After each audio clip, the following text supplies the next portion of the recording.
When I'm feeling a little bit lost and lonely and want to come back home to the Lone Star State, some good old Texas hardcore just brings me back nicely. Yay, ha, pew, pew. What's up, everyone? It's your boy, Matt Diazable, coming at you with some new music reviews. Oh, yeah. If you're just now finding me, thanks. If you're coming back and checking me out, you the best. I appreciate it. So today I am checking out the latest release from a band from Texas called Paradise with their self-titled EP. We got to show up for our local scenes. That's what's up. So yeah, Texas baby right here. Paradise is from Austin, Texas to be specifically, and they started back in about, I think it was 2022 when I could look up the information about the band. I'm relatively new about discovering this band. I saw their name recently on a festival flyer, and I was going through all the bands and looking at them, and I was like, oh, this band's from Texas, so I definitely got to check them out and everything. And from the band's history, it seems like mutual friends were in the punk and metal scene around Texas, and just over time, just different members came in and came together to lock this current lineup together. They dropped a demo back, I think, in 2022. So this is their latest material, of course, but they haven't put out too much material. But they're building a lot of I guess you could say, reputation in the scene, especially in Texas, for their style of metallic hardcore style of music that has a little bit of a catchy vibe to it, as they have described. So let's see how catchy this EP is. And with this EP, Paradise is delivering a very raw and gritty self-titled EP here. And so they've carved out this niche style of hardcore that is both, thrash hardcore that meets very punk infused groove style playing. And at the beginning of this EP with the song Dead and Gone, the band is establishing a very eerie and heavy presence. The riffs, they're very tight and very thrashy, but they also have this weird deliberate production choice here where everything feels a little bit muffled. So the music feels very sluggish, almost quite oppressive in weight. While on the flip side, they have some really fast double kicks and some really snappy snare drums that like jolt a lot of energy against the slow crawling guitar playing.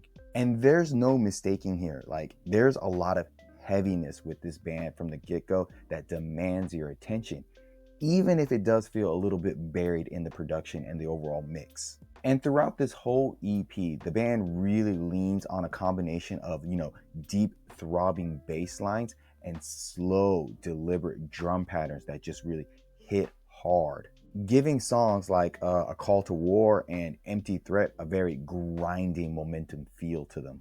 And while the guitars, they are cutting through the noise and everything with some really sharp thrashiness, the vocals, on the other hand, they remain quite distant and a bit almost like ghostly in a sense, which creates this like interesting sense of like space in the mix, but occasionally it does feel a little bit unbalanced. The backing vocals, on the other hand, they really shine through with just being a little bit more clear than the main vocals. So they add a lot of texture and intensity that really elevates a lot of the simpler, more hard chugging riffs of the songs and just makes the songs a little bit better. And songs like Dust Face and Seclusion really showcase the band's ability to shift gears and go into different styles of playing, blending groovy Madball-esque rhythms with really fast and thrashy bursts. And so in these moments, they inject a lot of life into this EP, which otherwise has a very slow burn aesthetic to it, which kind of shows that the band is able to do both heavy stuff and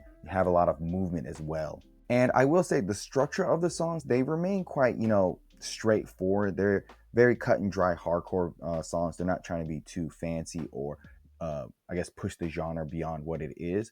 But there's a deliberate sense of pacing and tension in a lot of the songs and across the whole EP. So overall, the EP has a really good sense of cohesion to it. But by the time you get to the midpoint of the EP, some of that initial fire with the early songs kind of fades away a little bit.